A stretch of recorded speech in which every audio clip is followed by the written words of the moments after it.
Mahuva Bhavnagar national highway પર car અને truck વચ્ચે અકસ્માત।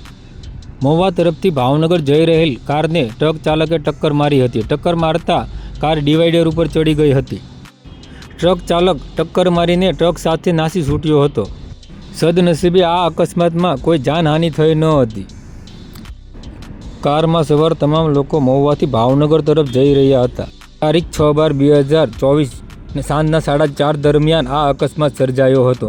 અકસ્માતમાં કારને ભારે નુકસાન થયું હોવાનું જાણવા મળેલ છે।